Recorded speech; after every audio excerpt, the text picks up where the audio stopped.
In this video, we're going to talk about implementing a wellness program. In another episode, we talk about the components of a wellness program. This time, we're going to talk about how to make it happen. That's coming up right now.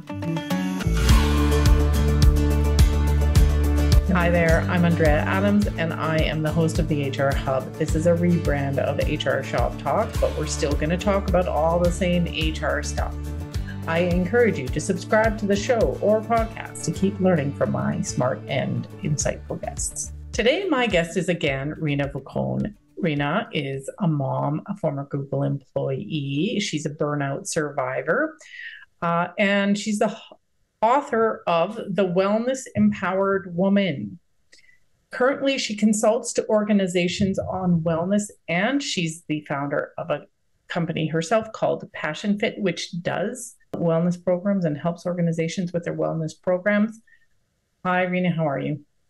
I'm doing well, Andrea. Thank you so much for having me today. Well, thank you for coming on again. And we're going to talk about implementation this time, very practical. So we talked about last time sort of a lot of the components and the basics of a wellness program. But this one, we're going to talk about implementation. So if someone is implementing or thinking about implementing their wellness program, what are some key considerations?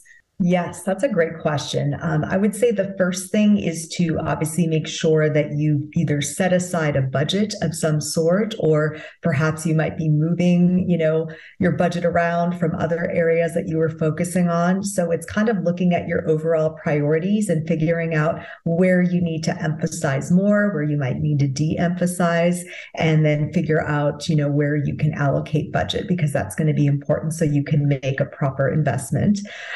Second thing I would say is to make sure that you have buy-in from your senior leadership team. And that not only involves the HR organization, but probably involves your finance organization and others that are in the C-level roles, because really a wellness program does need to have support from the top down in order to be successful. Otherwise, employees probably won't feel comfortable participating. And even before that, you may not get the right investments if the leadership team is not invested. So I would say start with budget, start with buy-in from the right leaders, and then you can figure out what to do next.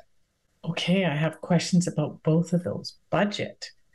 Are there any rules of thumb about budget? Like for every employee, you should budget between A and B amounts of money? Yeah, that's a great question. And I think, it's a tough one to answer, because depending on the size of your organization and the number of employees you have, the cost per employee is going to differ, right? And so I think looking at maybe how much you are already spending in healthcare costs for employees. Are you allocating reimbursements for different types of memberships or other services? And then figuring out, okay, what is that cost per employee, and how much more can we add on to that, or do we replace certain things? So that's something that I think each organization is going to have to answer for themselves. I don't want to give a specific number, because I think, an organization that's over 10,000 employees versus one that has 200 to 500 employees are going to have very different budgets and costs per employee. I mean, I was hopeful, but it's not surprising. Okay, next question. You can say all the right things about it, and will say all the right things about it, but then you just go about your regular old job. What is buy-in? Once we're past the words of, oh, that's such a great idea, what does buy-in actually look like in action? Yes, I think it really involves, having leaders that maybe already prioritize their own wellness. And I'm not saying you have to change your hiring practices or replace people or anything like that. But I do think, the type of lifestyle that a leader leads will often have, some sort of an impact on whether they buy into a program around wellness or not. I've, again, worked with a lot of different organizations, and oftentimes oftentimes if I see, let's say, a CFO who is a key decision maker, especially when it comes to the budget and the investment, and that person, let's say, runs 10K races or half marathons, is very much into healthy eating, and brings that with them every day to work, and you clearly see that, my guess is that that person is probably going to be more open, and into buying into a program compared to somebody who really doesn't have those activities in their lives. Maybe they work around the clock, and they're expecting their employees to be answering emails at 2 a.m. You might have a little bit of an uphill battle there. So I think it's looking at individuals and what they value and figuring out, one, if they already value it, then great. Hopefully you can have a good conversation and you can get them on board. If they don't naturally have that focus in their life, I think it's important to have those conversations too, and say, we need to create a healthy workplace culture, and it does start from leadership. So how can we all, I don't think you should single anybody out, but how can we all as a leadership team, practice, healthy lifestyle behaviors, making sure people know they don't have to answer an email at 2 a.m, and that they should be able to take out some time for, exercise or their families and things like that. It's not meant to make anybody feel bad, because everybody is in different life situations, but to really look at who might be a good advocate for it and who might be a little bit more of a challenge to convince. Mm-hmm. Have you had any successes, convincing somebody? Yeah, I have had successes convincing organizations. And I think part of it is to do your homework and do your research, and understand the culture of that company and really understand what their mission is and how can you tie a wellness program to the culture and the mission. So that's the first thing. It's also, trying to take stock of their employee base and, what they value. And some of that will come from asking people on the inside, tell me more about your employees, your culture. What are the types of, programs that you currently have? What's worked, what's not? And then figure out where something new could come into the mix and either align with programs and initiatives the company already has, or maybe they need a full overhaul and a reboot and need to do things very differently. So I think it's being very customizable in your approach, because every company, as I mentioned, is different. Every employee is different. So you have to really look at it with a fresh perspective and come in there wanting to create solutions, not just putting a fancy wellness program together that looks good on the outside, but that's truly going to help the workforce. You just mentioned helping the workforce. How should we help, or how should we ask the workforce to be involved in creating this wellness program? Yeah, that's a great question. And you, in some ways, sort of answered it by asking the workforce to be involved. I think the more you can not only get leadership buy-in, but employee buy-in as well, the more success you're going to have. Because as much as there are leaders that might be skeptical of wellness programs, there are employees and teams that are as well. And I've faced that directly in my work in corporate wellness as well. So it's trying to find out what motivates people intrinsically. What are the types of activities that they would enjoy? What are the things that they just hate and they don't want to do, or conversations that they don't want to have in the workplace? Because I think one thing to keep in mind is when it comes to people's health and well-being, for some, they can be very open about it and openly talk about it and discuss it even with their colleagues and managers. And other people feel very vulnerable to do that because it is such a personal thing for each individual. So I think it's also, creating programs and thinking about where can we offer one-on-one support, where can we offer group support, and how can we be empathetic and inclusive and make everybody feel that there's something that's for them. And it's hard to please everybody. It's hard to have, a blanket approach. So I think it's really thinking through those nuances and figuring out how you can maybe create a menu of options that people can pick and choose from that's going to work for them. Because again, wellness it's tricky, and it is something that's sensitive for a lot of people. So we want to involve employees, but who should be responsible for it? Who keeps it going? Who decides what's in and out? Like, what does the optimal oversight, ongoing oversight for a wellness program look like? Yes, in terms of who can be involved, I mean, there are a lot of different groups within an organization that ultimately might fall under the HR umbrellas we were talking about in the last episode. That could include people in employee benefits, that could include people in total rewards or people operations. I've started to work with organizations where they literally have a team called the culture team, and their job is to focus on the company culture. And so, depending on the size of the organization, they may have all of those groups and more, or they may have, something that just more generally fits under HR. But I think, leaders within any of those groups would probably be the best candidates to oversee a program like this when it comes to corporate wellness. Obviously, you're going to need sponsorship for the program, so that usually does come from the finance organization. But then it could be partnering with outside vendors who have an expertise in that area and can really help to guide and consult with them to figure out how to make the program work. And then, as always, you do want to get employee feedback, because taking an approach where you're guessing on what they need probably isn't going to result in a successful program, but really getting to the heart of where are we seeing trends. If we're seeing that 75% of our workforce is saying in a survey that they're burnt out, that's a huge problem, right? If people are feeling like there's no work-life balance and there's a lot of uncertainty in the company, that type of thing, or they're not happy with their management team, it's important to pay attention to those things, because sometimes it's not just about their health, but it's about how the organization and the current setup affects their health because of stress. Yeah. So those things, you talk about those things. Those are like fundamentals of the workplace, but they really aren't part of a wellness program, and a wellness team. Can you reflect a little bit on the overlap between some of these things that really are wellness things, like the gyms, the memberships, versus those other key workplace factors that are driving wellness but aren't typically part of a wellness program?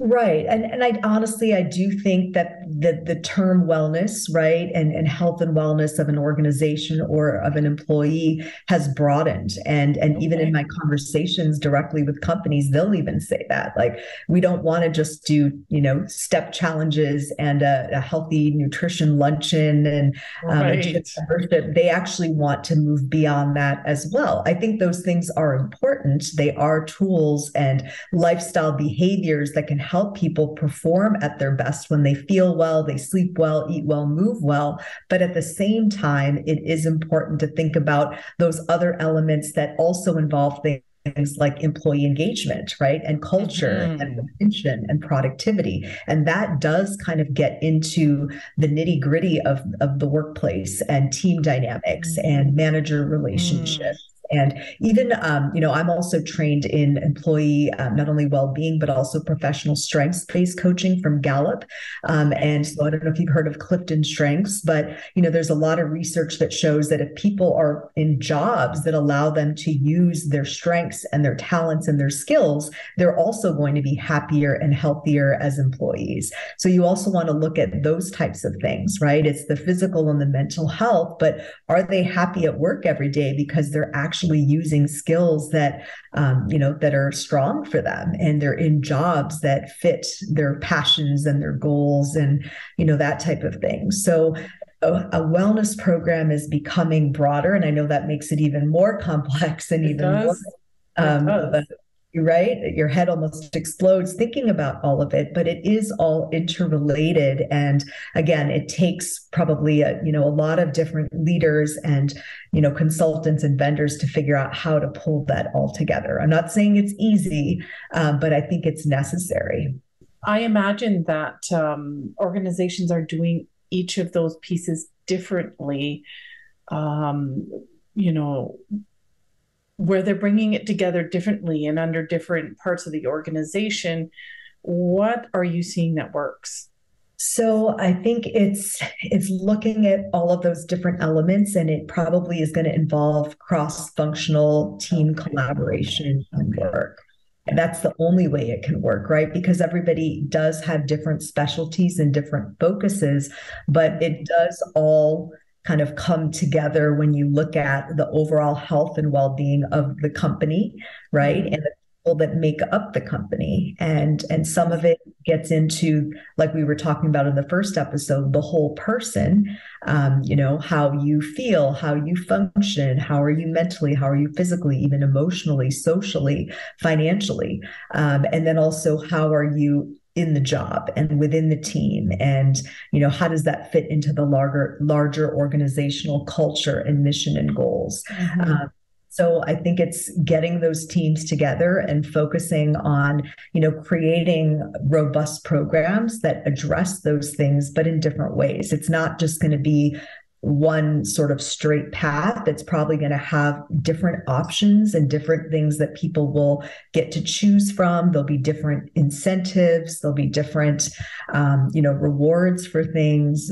But it should hopefully all feel seamlessly put together, starting maybe from the inside out. So working with the person on their actual health, physical and mental, right? And then the other elements of health and well-being, because there are so many different social determinants of health, right? We think of career health, financial health, mental health, physical health, emotional health, and there's different elements of that are in the workplace because we spend so much of our time working. It's a huge part of everyone's life. And so to ignore those things and try to keep them separate would be a missed opportunity to really bring out the best in people, as well as your organization. ROI. How should we measure the effectiveness of a wellness program when there are so many determinants, most of which we don't have control over, the wellness of our employees? Right. I mean, the ROI piece, it is tricky, and it isn't like a one-to-one ratio of you do this and you get that, right? Right. But I think what we can do is look at, first and foremost, okay, how much do we want to spend on a monthly basis, on an quarterly or annual basis? What does that cost look like per employee? I know you asked me that earlier, and as I mentioned, it's a tough question to answer, but every organization can maybe look at their threshold of how much they are willing to spend on a per employee basis for some kind of a program like this. And then it's measuring okay, if we put together a workshop or we've put together some sort of a community focused ongoing event or coaching or other things, are we seeing a good percentage of our employee base participating? Yeah. And is that growing over time? And are people then, giving feedback on how it's helping them and working? And then, yeah, you can look at things like, as we talked about before, sick days and reduction in healthcare costs and medical costs. Yes, there's probably a lot of factors that could be impacting those things, but, hopefully you could see some sort of, an impact from the wellness program. If you're seeing, okay, we implemented this wellness program 6 months ago, 9 months ago, 12 months ago, and in that time, we've seen a decrease, there probably is some sort of correlation, right? Right. So I think that's the best way to look at ROI, is knowing it's not going to be an exact science, but you can put some parameters in place so that you have data and you have both qualitative and quantitative to really measure the effectiveness of the program, and then also figure out, what you need to do differently. And if you're using a technology platform, even better, because then you have direct access to data. Right. I think that people analytics, you could put them to work on this if they didn't have 10,000 other things that they were supposed to be working on. But I think it could shed a lot of light on this. What are some common obstacles in creating and running a wellness program? Yeah, there can be definitely obstacles, and some of them involve, budget constraints, leadership buy-in, employee buy-in, the company culture, maybe not making employees feel comfortable taking part in wellness programs, often competing priorities. That's one that I often hear. We have other priorities, other initiatives in the company that truly affect our bottom line, we need to focus on that. We don't have the resources or the time or the budget to invest in a wellness program. So those are some of the main ones that I often hear. And I think, if we are faced with those types of challenges with organizations, it's important to kind of ask a lot of questions and figure out, okay, what are your priorities and what are your challenges and where are you investing your money? And, do you think that there could be a need for a wellness program to help you with some of those other initiatives that you're having? Because I have to believe that in this day and age, with how much people are suffering from burnout and lack of work-life balance and anxiety and other things, that, I feel like, how can you ignore those things, right? As an organization, are focused on them in some way. And if you're not prioritizing them, I think it's important to ask why and to figure out how, amidst everything else that an organization absolutely needs to focus on, how can this also fit in there and become part of the priority? And again, it's something that's not going to happen overnight. You can't change a company culture overnight. You can't change priorities and budgets that are maybe set overnight. But I think asking questions and really getting into the bottom of the health of the company and the workplace can help figure out where a wellness program might make the most sense and when and how and why and all of that. All right. Final question here. Where can people learn more about implementing wellness programs? So I think it's, looking inside the organization, maybe looking at different companies out there that offer solutions. It's, reading about the trends in health and wellness, as we talked about earlier. And I hate to use the word trends, but the latest developments, the latest research to see what's happening. And not only health and wellness, but workplace culture as well, and what's happening in the workplace. My company, Passion Fit, offers corporate wellness programs. And that's really our focus, is to create customizable programs that are culture-based, values-based, peoples-based, and really can help, to educate, but also create long-term behavior change and a supportive network and community. And that's the type of thing you might want to look for. You speak about your company. I have an audience, most of whom are somewhere in the United States or Canada. How can you help? If you needed to go, somebody hired you from Toronto, you aren't going to know who's delivering whatever services in Toronto. How do you handle that? Yeah, I think in this day and age, especially after the pandemic, with so much of a hybrid approach to everything, right? To work, to healthcare, to, health and wellness services. My company is hybrid. So I work with global companies who have employees all over the world. And, part of making sure that a program can be effective is to be able to have that mix of virtual resources that people can tune in from anywhere. They can get access to resources from anywhere, but then wherever you can, create some in-person engagements and events and things as well, so that you can create that culture within that office or that geographic location as well. So I think it's something that does have to have a hybrid approach, knowing that, as you said, your listeners are in Canada, in the US. So, not everybody is in one place, and being able to reach people regardless of where they are. And I think that's something every company has to think about, because so much of their workforce is spread out nationally and globally as it is, and even more so after the pandemic. And this is not to say there are a lot of people tuning in from outside the US and Canada. However, the majority are in North America. Thanks, Reena. That was helpful and made me think about how we can incorporate wellness into our organizations in an authentic and meaningful way, rather than, as we talked about in another episode, just getting on the bandwagon. I have done other episodes on wellness, at least in a digital sense, and the link to that's right here. Thanks for watching, and I'll see you next time.